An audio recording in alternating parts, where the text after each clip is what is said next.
Welcome back to another Bits and Breaches. I'm Mira, and with me today is Joshua Holloway. Hey everyone, so let's get into today's topic. I want you to imagine an amateur criminal, someone with zero coding skills sitting in a basement somewhere, just some regular person with a laptop, and they can buy a software subscription that instantly launches this pixel-perfect live-action heist. I mean, it sounds completely wild, but today it isn't just some movie plot, it's an actual turnkey business model. So we are pulling from multiple cybersecurity reports today to investigate a phishing kit known as Spider-Man. And in today's episode, our mission for you is to really explore how this tool is democratizing cybercrime. And why it slips past traditional defenses and how organizations have to drastically adapt their security posture to survive it. Let's unpack exactly how this works. What we are seeing with Spider-Man is a drastic lowering of the barrier to entry for attackers. It is a full-stack modular framework. Right, so you don't need a computer science degree to use it. Correct. In a matter of seconds, an operator can generate a flawless clone of a major European bank. We are talking Deutsche Bank, ING, and even crypto wallets like MetaMask. Wow, and this is actively being used right now? Oh, absolutely. Researchers reportedly identified large underground groups of operators coordinating through encrypted messaging platforms. So it's basically like a cybercrime franchise in a box? That is a great way to put it. You buy the kit and instantly have a ready-made business to execute a bank heist. It gives low-level criminals massive power. And because it's modular, when a bank updates its login portal, the kit's developers simply push an update out. So the clones evolve with the real websites? That's right, but the ease of deployment is only half the story. The real threat is how this kit behaves during an attack. If this is a known kit generating thousands of fake sites, shouldn't enterprise scanners instantly blacklist these URLs? You would think so, but Spider-Man actually fights back against those scanners. It checks incoming traffic against known lists of data centers, VPNs, and security research networks.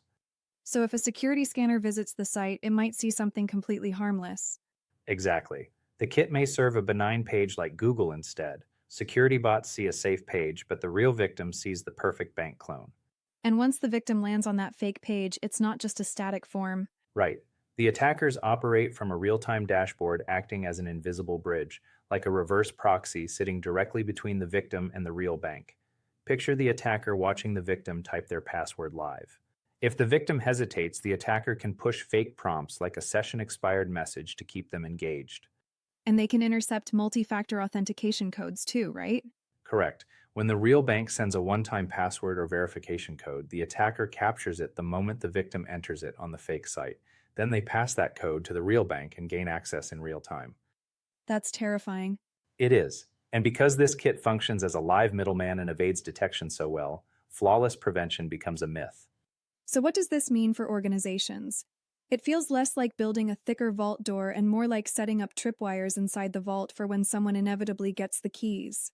Exactly. It means adopting an assume breach mentality. You have to accept that a user will eventually click the link.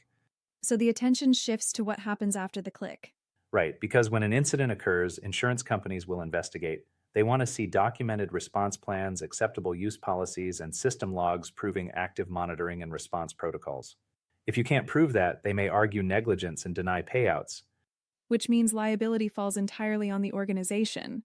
Exactly. Defending against tools like Spider-Man requires shifting to zero-trust models, where no user or device is trusted by default, even within the network. It also means implementing phishing-resistant multi-factor authentication, such as hardware security keys that cryptographically bind authentication to the real website so a middleman cannot intercept it. That is a sobering look at the evolution of phishing. Thanks for joining us on today's podcast. Follow us to learn more about the constantly changing world of cybersecurity. Stay safe and stay informed.